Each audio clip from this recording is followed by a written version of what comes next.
Courtney Campbell. Not giving Courtney a round of applause.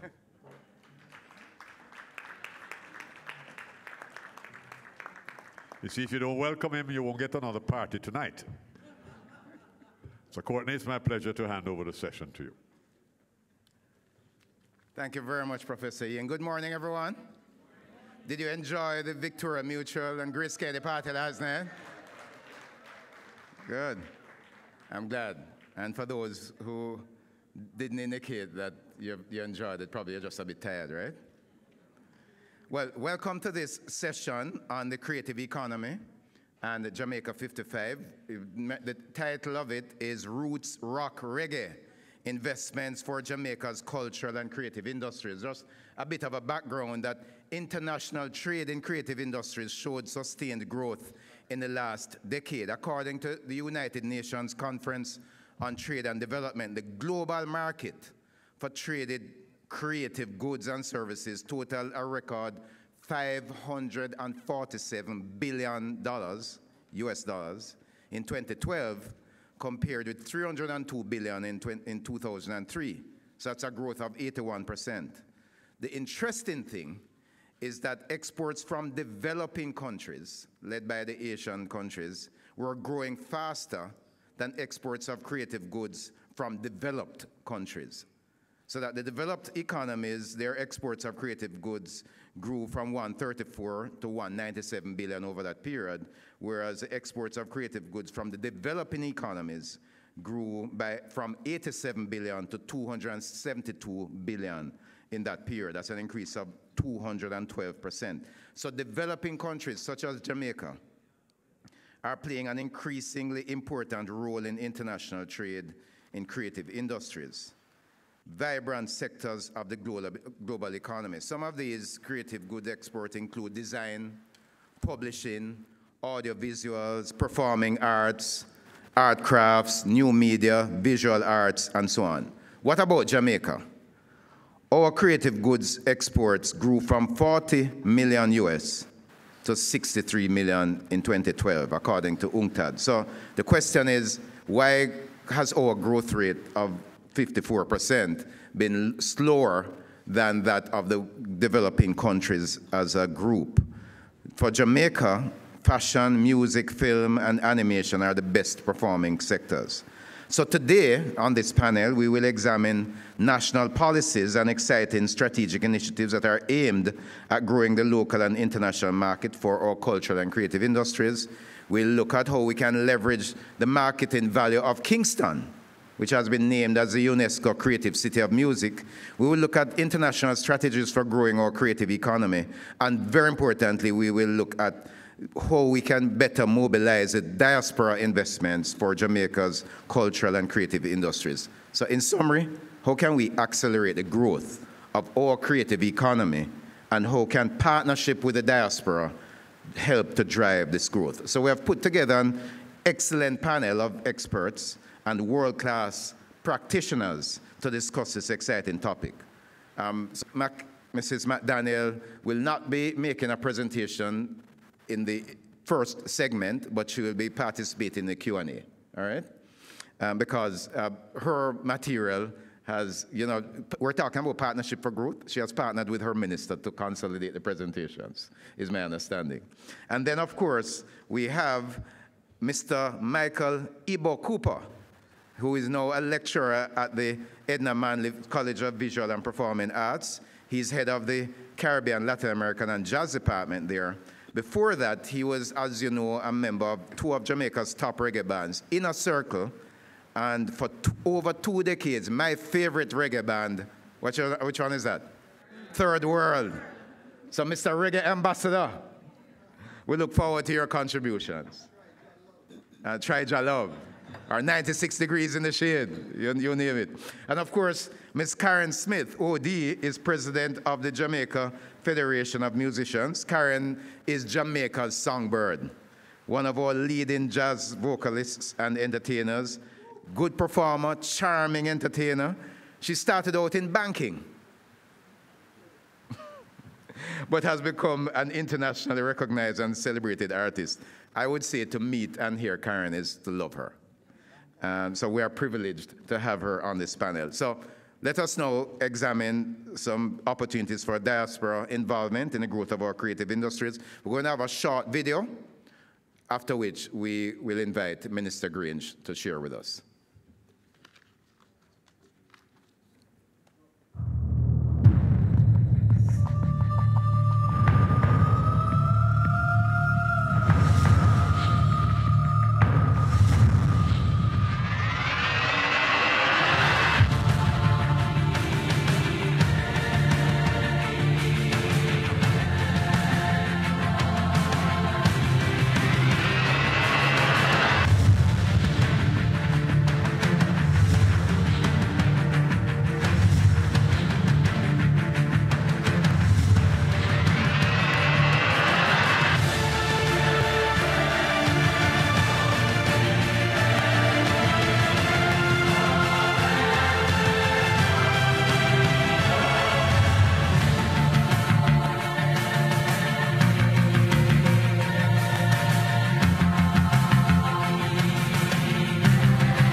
Thank you so much.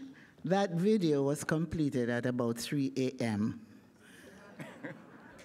Please give my team a big round of applause.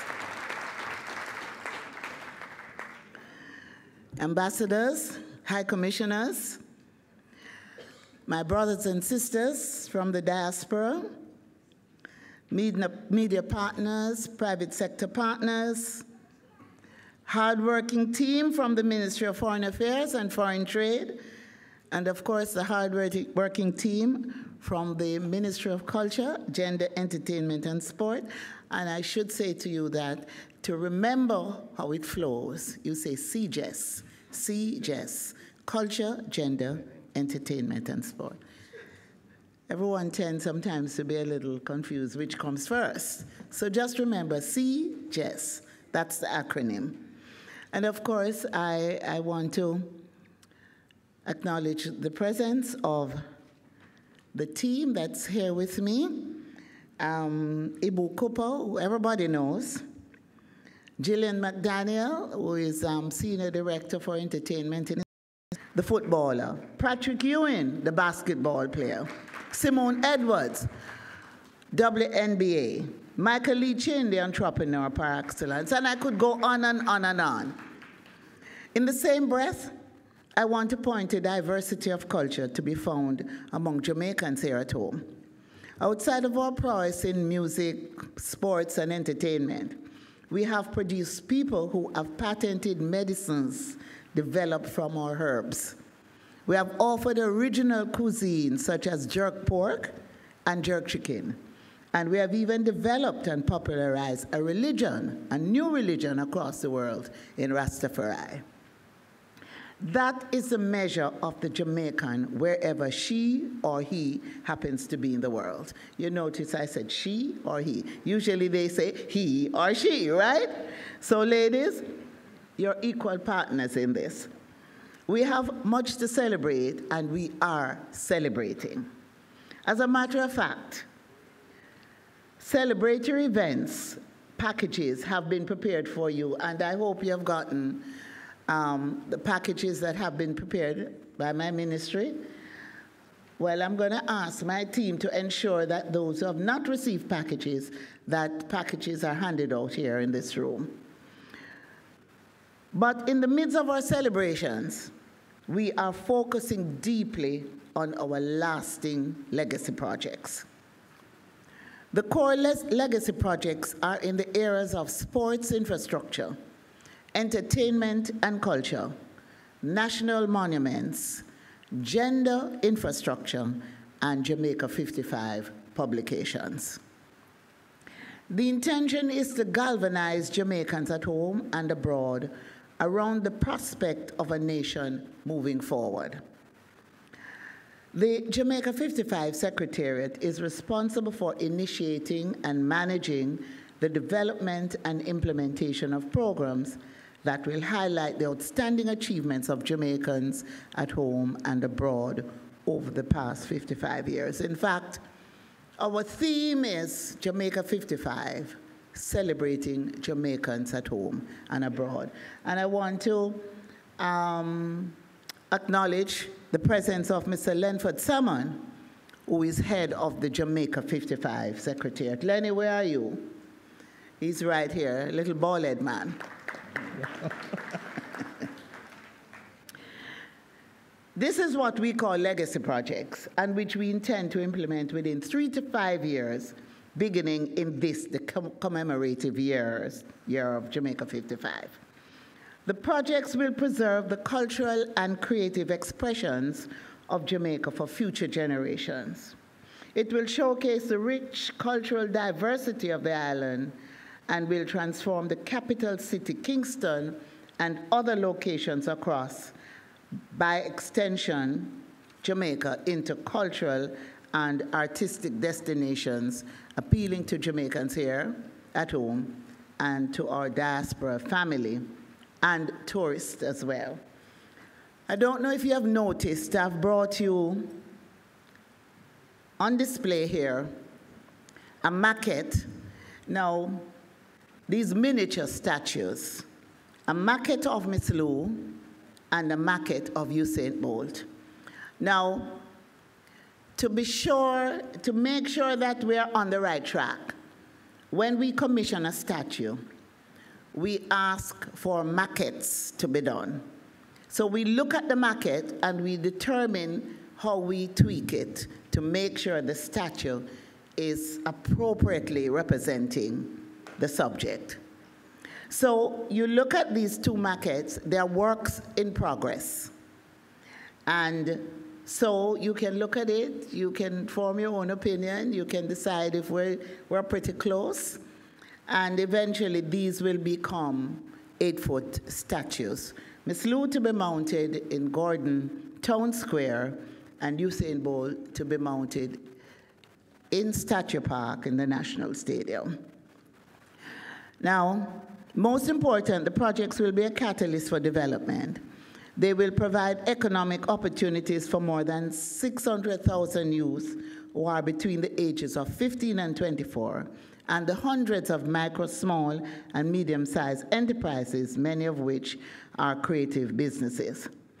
The objective is to deepen the spirit of patriotism and nationalism of all Jamaicans. There is no denying that what we are proposing is enormous, but we believe it is achievable, especially if we have you, our family, in the diaspora as partners. Let me remind you of the projects in which you have partnered with us and which will be discussed in greater detail at this conference. The Jamaica Diaspora United Kingdom, in collaboration with the Ministry of Health, adopt a clinic initiative, will see 55 health clinics upgraded. The Jamaica Diaspora United States of America is participating in 1, infrastructure development for 14 infant and primary schools. The National Education Trust will partner with the Jamaica Diaspora Education Task Force, pledged to build fundraiser targeting US $2 million. 2, partnering with the Women's Center Foundation of Jamaica to build national centers for abused women and 3 other centers in rural Jamaica. 3, redevelopment of the National Stadium and the restoration of the Ward Theatre. The Jamaica Diaspora in Canada working with us in the development of Miss Lou Square in Gordon Town, St. Andrew. You, the diaspora, have contributed much to your country already, and you're continuing to do so. But your further support is crucial.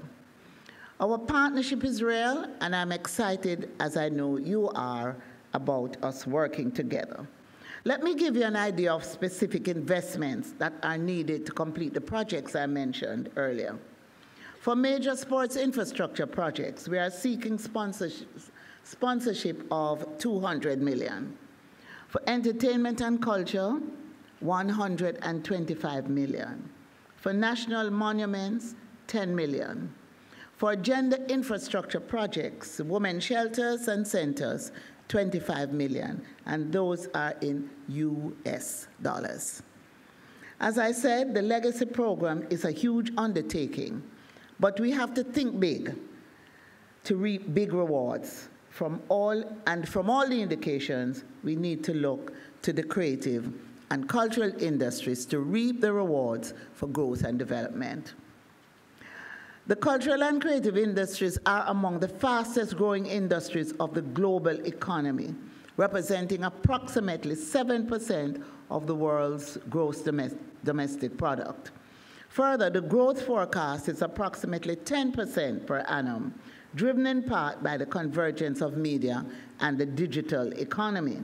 It is now an established fact that the creative industries contribute as much as 5% to Jamaica's GDP.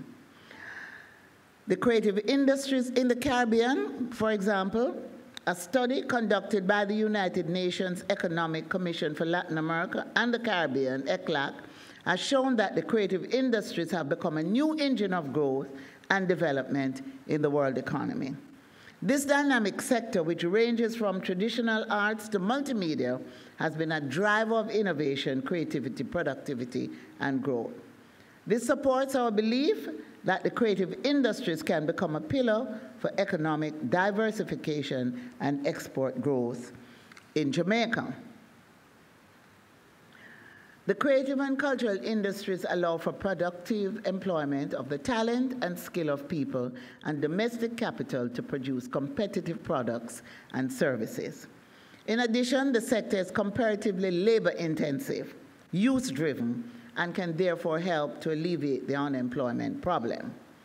Other research has shown that culture is a driver of development, led by the growth of the creative economy in general and the creative and cultural industries in particular.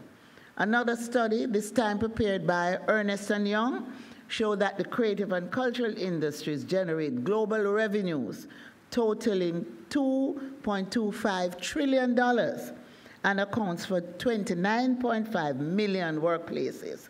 This corresponds to 1% of the world's active population. In the context of this region, the Americas, which includes Jamaica, the economic impact of the creative industries is $160 billion, with 1.9 million workers in the Americas. Further, the study confirms that the percentage of women in the creative and cultural industry is higher than in traditional industry. Besides hard facts and figures, the study also points out soft factors. Essentially, careers in the creative and cultural industries are open to people from highly diverse age groups and social backgrounds. Also, creative activities make a substantial contribution to youth employment. To summarize, the creative and cultural industries represent untapped economic potential. They are set to become an increasingly important contributor to GDP growth across the region, including Jamaica. The sector can provide new employment opportunities, particularly for youth in urban and marginalized areas, as the global market for creative goods and services is growing rapidly and outperforming other exportable sectors. When it is all said and done, the worth of our cultural assets more so is expressed in historical value, social value, symbolic value, aesthetic value, and spiritual value, improving our quality of life by helping to create a more peaceful, cohesive, healthy, and happier nation for all. I'll just quickly ask for a video that we had prepared as part of our efforts to protect our indigenous cultural expressions. We recently made a submission to UNESCO for reggae to be inscribed as authentically Jamaican. I now share with you the short video. And after we have shown that video, I'll take my seat and hand over to the rest of the panel. Lenny, could you?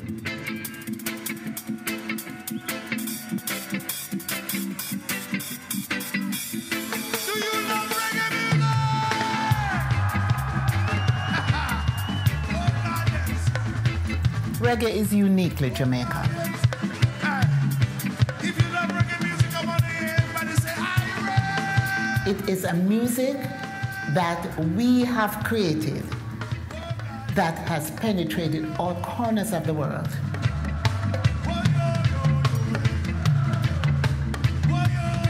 Reggae is a distillation of Jamaican forms, starting from way back in the days of slavery.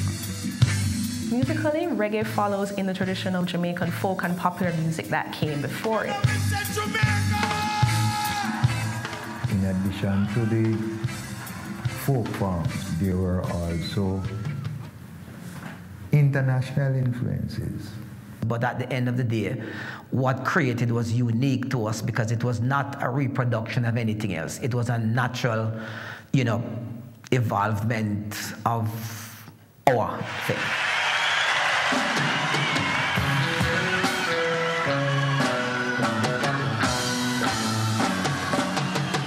First, the drums come in, emphasizing the second and fourth beat of every measure using the kick.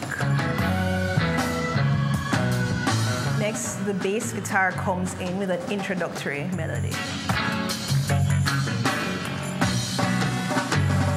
The drums, the bass, we consider the heartbeat and the soul of the people.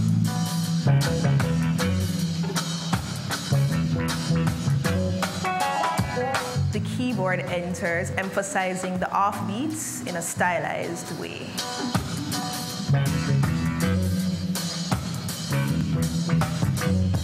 All the way from Kingston, Jamaica. One more in the way. Come on! There's so much reggae music, and here's where it came from, Kingston, Jamaica. Reggae originated in Kingston, primarily West Kingston, among marginalized and underrepresented set of youth, mainly young men. It's a music that has lyrical content that speaks to all the beautiful things and all the negative things that exist in people's lives that they want to express. There's a woman fighting for freedom down in Africa. In prison is her distinguished. It is our reggae musicians who, like soldiers in these wars or these battles against injustice across the world for all oppressed peoples. So rise up, sister, rise to your call. It is our reggae musicians and music that led that from a cultural point of view. Reggae, for me, is everything Jamaican. We eat reggae, we sleep reggae, we dream reggae, we live reggae. It was not formally done in any score and all these fancy things. It comes from here. It is coming from way down inside. Music is a thing where heal your whole mind, your whole body, your soul. It just makes you feel different. I see the mangoes dancing. The difficulty that we have now is that we're producing so much music. And reggae music so sweet. Let it flow. I used to rate myself as a musicologist. Kind of don't like to do that now. Every week, every month, every year, I hear about 5 or 6 or 7 or 8 or 10 more acts, and I'm saying, oh, you're going to keep track of all of this. But that's how development goes. It is important that we safeguard and protect reggae music. It has become the most impacting form of music all over the world. So reggae has spawned not just a global movement of participants or observers or lovers of the music, but people who are also practitioners of the music.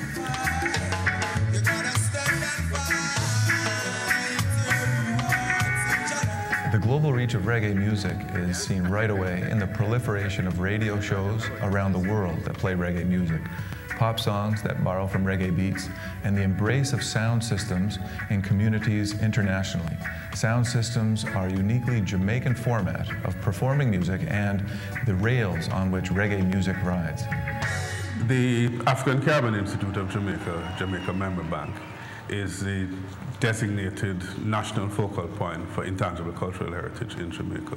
So within that context, there is a framework for the safeguarding of intangible cultural heritage elements.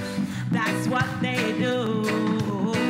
Institutions like the Jamaica Music Museum, the Bob Marley Museum, the Peter Tosh Museum also serve to identify and anchor reggae music as a Jamaican creation. I wonder if Miss Grange, she love reggae music. Oh Lord. I wonder if Mr. Oles love reggae music. Good Lord. The world has embraced it already. What we want is to get the seal of approval from UNESCO, and that reggae music is recognized worldwide as the creative output of a people, the Jamaican people. I'm happy to make the case to UNESCO for the inscription of Jamaica's reggae music as our intangible cultural heritage. Wherever there is reggae music, Jamaica is the source and the inspiration. Smile for me, Jamaica, and as it smile. I think we should congratulate Minister Grange and the team from the Ministry of Culture, Gender, Entertainment and Sport for that very important move. Everybody, we're taking on reggae, but it needs to be established that reggae is a product of Jamaica. This is where it originated. So thanks very much for that move. I think you also got some rich information on the legacy projects and how you can participate in that. I'm going to invite Mrs. Gillian Wilkins-McDaniel, who is the Senior Director, Entertainment in the Ministry, to just share some additional information before we invite Ibo to join us.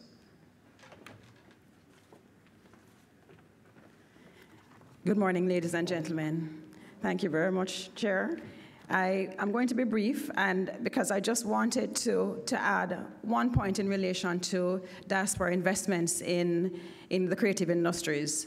Minister spoke to the legacy infrastructure development and those projects, but there is a critical need from the side of statistics and data. If you noted that primarily most of the data that we quote comes from ECLAC studies or Ernst & Young and so on and so forth. And there is a critical need for us to develop a creative industry satellite accounting system here in Jamaica. And so the STATIN, the Statistical Institute of Jamaica, requires statisticians to assist with that. They're severely under-resourced.